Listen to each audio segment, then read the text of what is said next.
Hello, everyone. Happy Friday. So let's jump right into this week's weekly recap. So, first off, we recently found out that the de minimis tariff exemption is not only going to, well, it already ended for goods coming in from China and Hong Kong, but now it's going to end for all countries as of August 28th.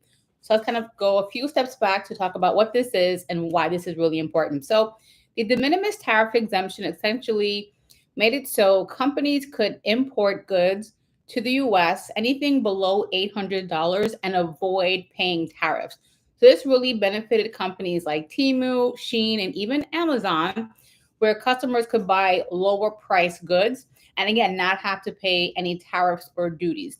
So as of May of this year, that exemption ended for any goods coming in from China and Hong Kong. So now customers are reducing how much you're spending with companies like Shein and Temu because those goods now are no longer cheap or inexpensive. So fast forward to present day, the current administration has decided to end that exemption for all countries as of August 29th. Now, this is much different from what was previously stated in that this exemption would end in July of 2027. So for some reason, they have brought that deadline up to this month. And so I did a video about this earlier in the week, and I do believe this is a negotiation tactic. I think the current administration is trying to strong arm companies to settle or agree to certain trade agreements. And I think this is just one more thing they can use to help give them more negotiating power. And so, is this set and final? I'm going to say no. But as of right now, that is what they are saying, but we will see how that plays out. Next big thing in the news, I did a video about this earlier in the week, well, a short.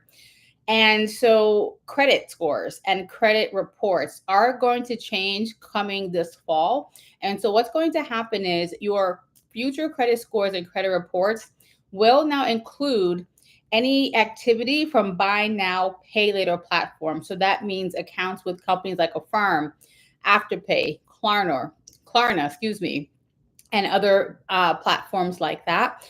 And so there is a lot of discord around that for a couple of reasons. So, on one hand, the banks believe that this is a new industry and it has become in such high demand that not including them in someone's credit report isn't really giving you a full picture of how much debt they actually have. And so a lot of people are relying on these platforms now to finance things like groceries, clothing, and to take care of their basic necessities. And so some banks and lenders feel that this should be on credit reports to again give a holistic picture of how much debt someone truly has if they are trying to borrow money from a potential lender. On the flip side to that, others believe that this is just another tactic to essentially target a certain demographic of people who already have less than stellar credit. They already have a hard time acquiring traditional credit. And so this is just a way to further push them out of the market of being able to attain credit. So, to kind of level set the conversation, as of right now, Affirm already provides some loan information to the credit bureaus, but it's only visible to you as a person who is the owner of your credit report. If a lender were to run your report, they would not be able to see that information present day. So this change is set to go into effect in the fall, where all buy now, pay later activity will be reported to where lenders can see it. But there is again some discord in the industry. So companies like Affirm are already on board in providing this information.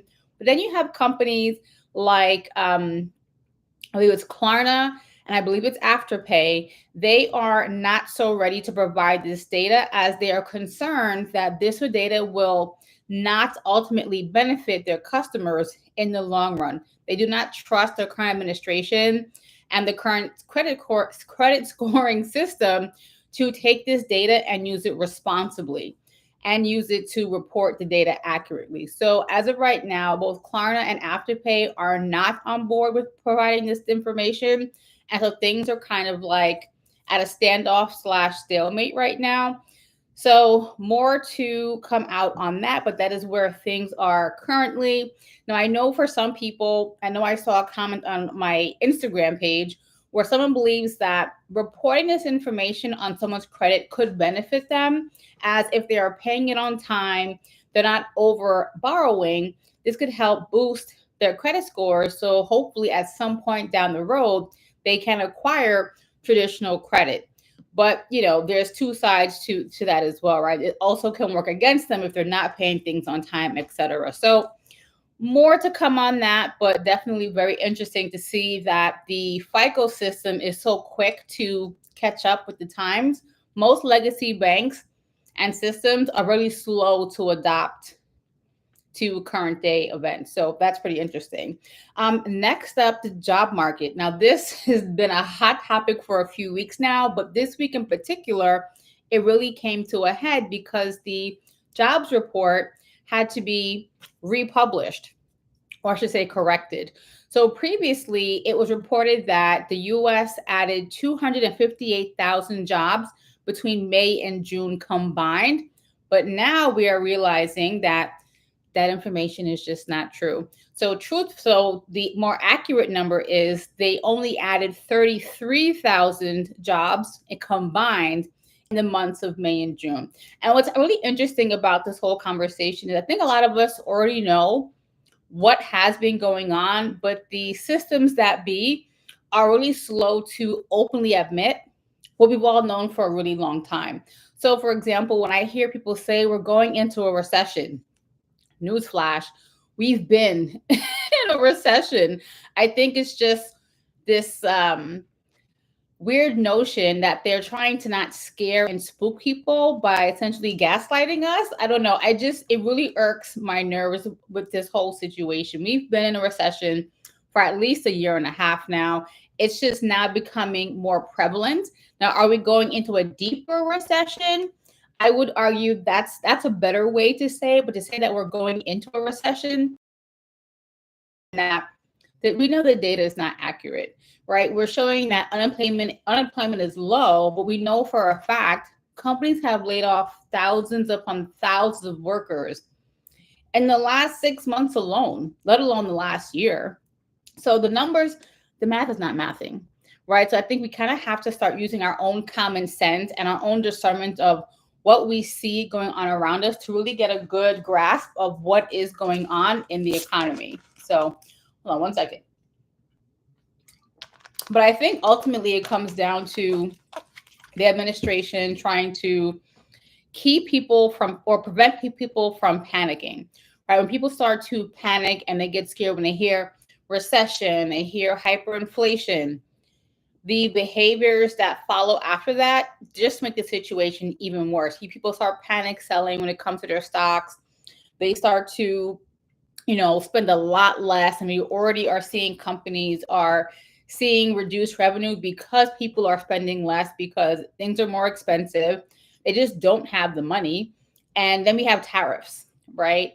So lots of things going on. And I will just say you can't believe everything you see from mainstream media.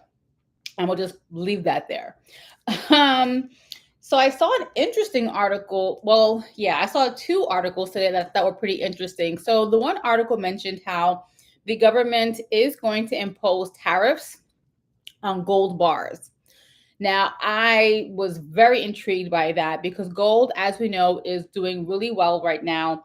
And we know that's just standard protocol. When there's time of uncertainty, the stock market is volatile, investors turn to gold, right? It's their safe haven, it's their safe place to put their money until things kind of level out.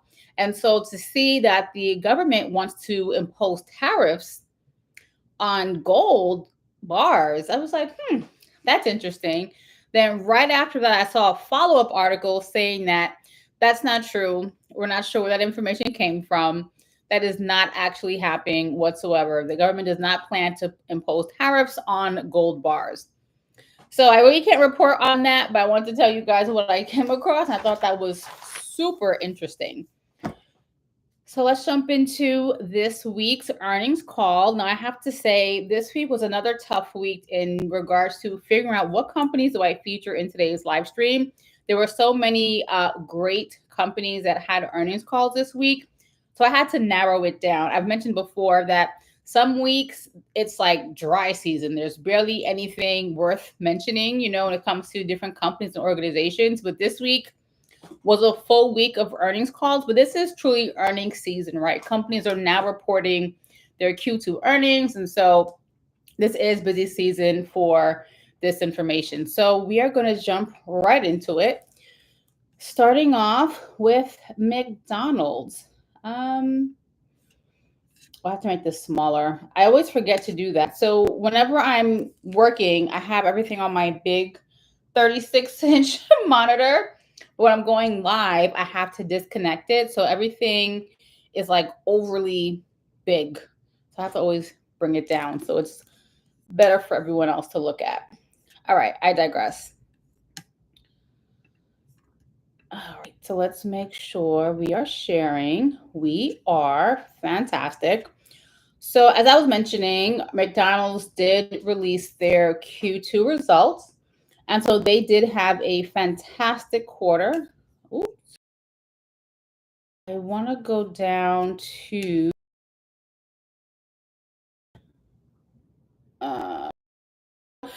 jumping right into it. So when it comes to revenue, their revenue was up 5%. And this is how most earnings statements should look. There should always be a variance column. You should always have a dollar value and a percentage. That's just standard financial reporting. So whenever I see earnings reports that don't have variance columns, I'm like, who in finance looked at this and said this was good? But anyway, I digress. So then we scroll down a little bit more and we're looking at net income. So this column is 2025. This is 2024. As you can see, overall, their net income is up 11%. So all that means is they improved their profitability from this year versus this time last year. And so McDonald's does contribute to just worldwide growth. They're seeing an increase in demand for their products across the globe.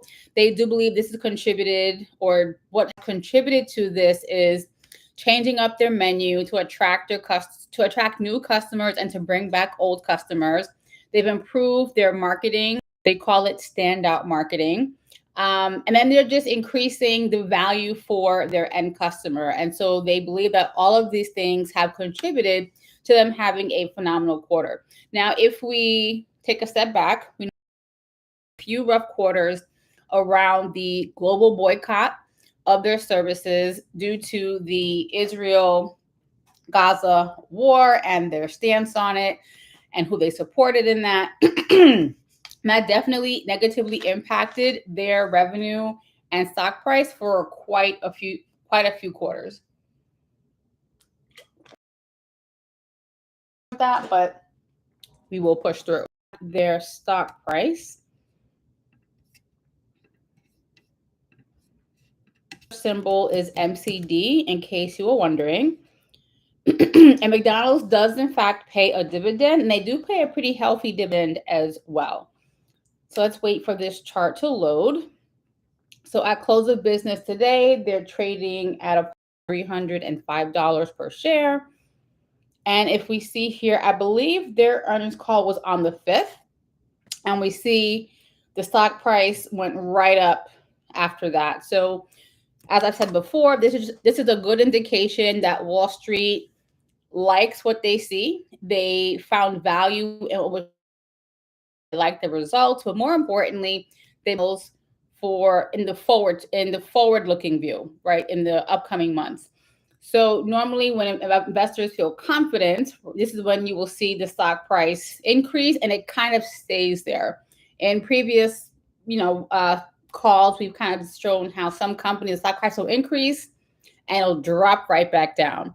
So that usually means that investors don't have a lot of confidence in the company, and they're probably going to wait to see what happens in the next quarter. But McDonald's seems to have the confidence and faith of Wall Street, and it just shows here by the movement of the stock price after the most recent earnings call. So McDonald's had a great quarter. And let's move on. So next we have Pfizer. Oh yeah, no, I don't want to show that. They had this like deck PowerPoint presentation, and I was like, it wasn't that impressive to look at, truthfully. So let's take a peek at Pfizer. So I want to go to page 13, as that is where they have their financial statements. So Pfizer is also reporting their Q2 earnings. And so here we are seeing a year-over-year comparison, Q2 of this year versus Q2 of last year. And as you can see here, total revenue is percent year over year, which is great. And then now this net income year over year looks so wonky. A lot of this is due to extraordinary events, essentially, but bottom line is they had a great Q2. Now for Pfizer, they contribute their Q2 due to innovation, just driving their top line, meaning their revenue essentially, and they also are focused on R&D pipeline, improving their products, making new innovating products, and looking to increase their margins. So when I say increasing margins, that means they're trying to become more profitable. So usually when a company does that, they're looking to increase revenue, but also working on reducing expenses. So they didn't focus too much on the expense piece, but they definitely are focusing on the revenue and just adding more value for patients and shareholders. So Pfizer had a great quarter as well. And now if we just take a peek, oh wait, okay, I think I'm good. Making sure my laptop's not going to die on us. So let's take a peek at Pfizer's stocks. So also their ticker symbol is P. P as in Peter, F as in Frank, E as in Edward. And currently their stock price is at $24.58 per share. Now their earnings call was on August 5th. And it's pretty obvious, right? Even if I was here, you could pretty much tell when the earnings call happened, because you see that's exactly when the stock price went from here to up in value. So clearly Wall Street loves what Pfizer discovered or discussed on their earnings call, and things are looking really well for them. Now, Pfizer also does pay a dividend as well, in case you were wondering.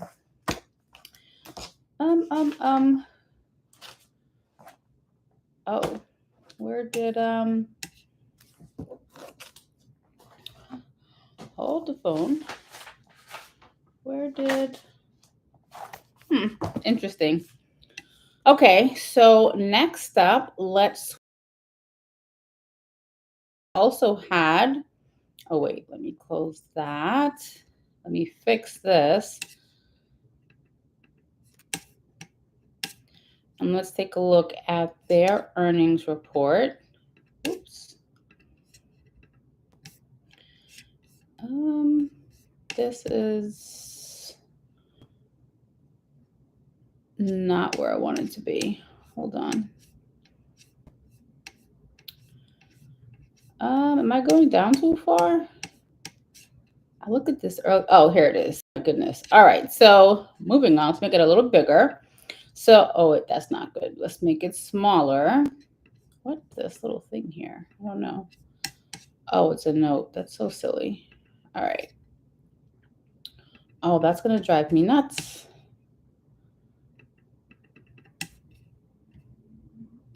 Okay, it's gone. Nope, it's not gone. Why does it keep doing that? I'm having a technical issue here, guys. Bear with me.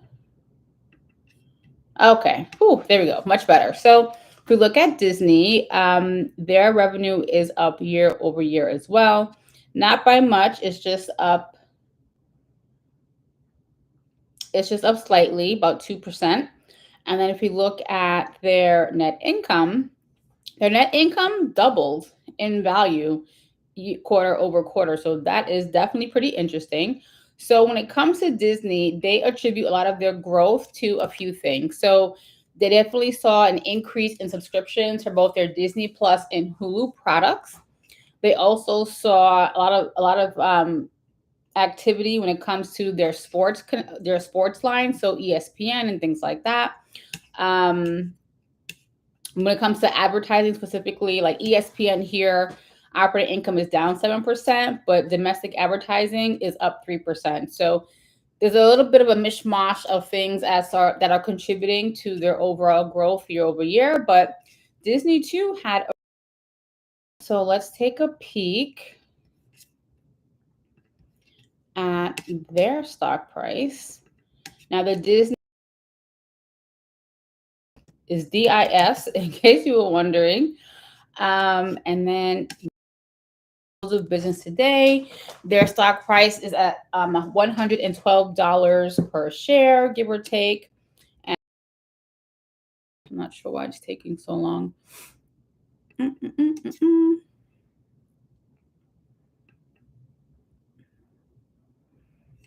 This chart also pretty much signifies what's going on with Disney. As you can see here, the stock price decreased and quite a bit after the earnings call. So while Disney did have a good Q2, Wall Street isn't confident in their performance. So this is why you see such a big decline in their stock price right after the earnings call. So Disney has some work to do to regain the confidence of investors. So we will see how that plays out in Q3. Now, Disney is interesting. So Disney now does pay a dividend, but at once upon a time, they did pay dividends. They stopped. And then I believe it was late last year, they started to issue dividends once again. And that's one thing you will notice with companies that pay dividends. It's not always tried and true, like guaranteed income. If a company is going through financial hard times, like a pandemic, they will make it so where they stop paying dividends for a certain period of time. It's never something that's guaranteed for perpetuity. Now, do companies do their best to make sure they can continue to pay dividends? Absolutely. Once you start paying out dividends to investors, it does then become the expectation that they're going to continue, right, to receive this cash flow. And if you have to stop paying or you are unable to pay dividends to investors, that's when investors become concerned, because if you can't pay dividends, that means something is wrong. You don't have enough cash, you're not making enough money, right? What is the reason? You can't just arbitrarily stop paying dividends. Like, there has to be reason. Well, let me rephrase that. They can stop paying dividends whenever they feel like it, right? It's a free market, essentially. There's no legal obligation, but just with the ecosystem of investing, once a company is able to issue dividends, it becomes the expectation that they will for perpetuity. And the moment that they stop, it's a red flag and a red signal to investors that, hey, something is wrong. So just something to think about as you move through your investing journey. All right. So now, and last but not least, we have Uber.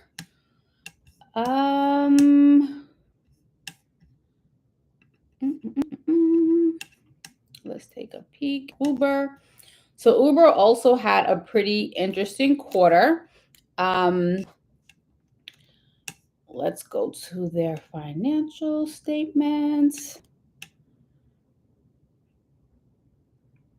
So it's always weird when they have these weird things on their financial statements. I just want to see revenue. I really don't want to see trip. I mean, I know trips and things like that's important for them, but anyway, I digress. So for Uber, revenue is down, as you can see that year over year. So we're comparing Q2 of 24 to Q2 of 25. Oh, excuse me. Revenue is up. It's flipped in reverse. Goodness gracious. So revenue is up year over year.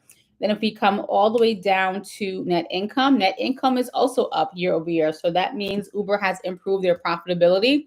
Now, Uber right now is really pushing for self-driving vehicles. We talked about this a couple of weeks ago, where Uber is partnering with Lucid and Nuro to basically push out, I think, self-driving cars. I think that was the number. And their timeline is over the next 6 years. And so Uber, well, let's backtrack. Lucid will provide the actual vehicles. They currently make EV vehicles present day. Neuro is a software company, and so they will provide the artificial intelligence that would power the vehicle. And then Uber is the platform where you would order the vehicles from. And so the plan is to launch these thousands of vehicles all across the US. Now, right now, they are testing a few vehicles in Las Vegas. And once they've worked out the kinks, they plan to roll this out nationwide. And of course, there's lots of discord around that too. Some people don't like the idea of these self driving cars. One, it means you're going to replace physical people, actual people drivers, like human drivers, with robots and AI. So now you're going to displace people who are using this to make a living.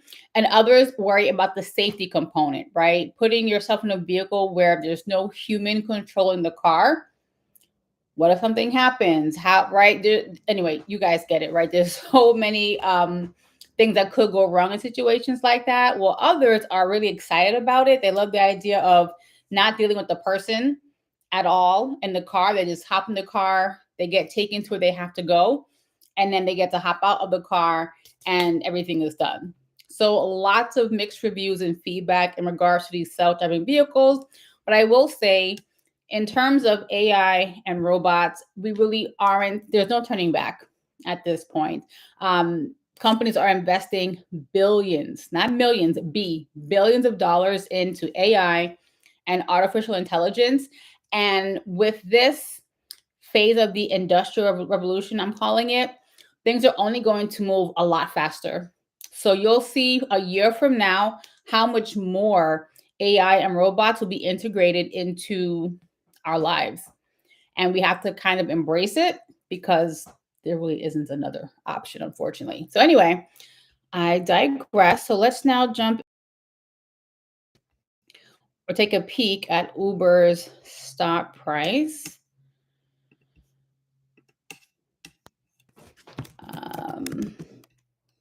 Their ticker symbol is UBR. So, that's pretty simple.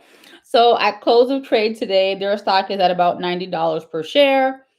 And if we look here, after their earnings call, the stock price definitely took a nice increase. So that means Wall Street is excited for what Uber has going on. Now, Uber definitely had a great quarter. They've been struggling for quite some time now. So it's good to see that they are turning things around. And so I think Uber, how to say this? So with Uber specifically, they've had lots of issues with their drivers in regards to compensation, safety, lawsuits.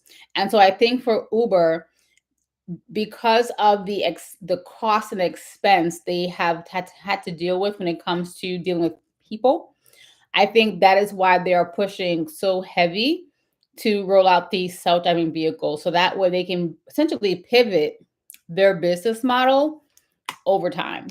So there's that. But also, Uber has Uber, which is the vehicle. Then you have Uber Eats. So I think in terms of Uber Eats, that might take a little bit longer to transition because there's so much more to navigate when it comes to food delivery. Like, I know I've seen these mini robots in certain places in the country where the store will put the food in the robot, it'll make its way to the person's house or apartment, and the person has to put a code into the robot or scan a QR code. The machine opens, they take their food out, the machine goes back to wherever it came from. But that is definitely not going to be the norm for quite some time, right? There's safety issues. People are stopping the machines, breaking into the machines get lost. So in terms of food delivery, I think you still need people for that until they can navigate how to change that. But from the self-driving car perspective, I think that they'll be able to roll out a lot faster than the food delivery changes. So just something that I've thought about recently, and maybe you should think about as well. Uber does not pay dividends, right? Yeah, no, they don't pay dividends. So yeah. And that is that. So that is this week's weekly recap. I hope you found this information valuable. If you are already not subscribed to the channel, feel free to do so. And also follow me on my other social media platforms. I am on TikTok, Instagram, Threads, oh, and Facebook. And all of my handles are in the caption down below. That being said, have a great night, guys, and I'll talk to you next week. Take care.